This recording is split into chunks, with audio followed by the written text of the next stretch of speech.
Legal fight देना, मुकदमात पर ख़र्च बहुत ज़्यादा महंगा हो गया है, इतना आसान नहीं है। मेरे अपने केस की मैं बात करूं, तकरीबन 53 लाख रुपए सुप्रीम कोर्ट में सिर्फ खर्च हुआ था।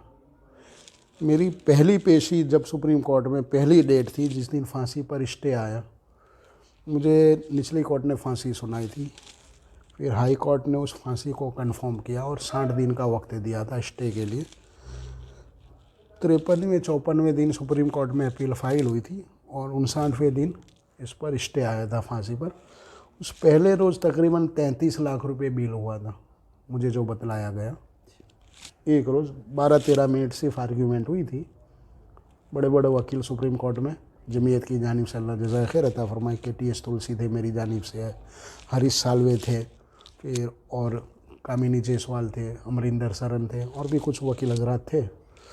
तो सिर्फ एक पेशी उस 12-13 मिनट में 33 लाख रुपए खर्च हुआ था, जिसमें फांसी पर स्टे आया था।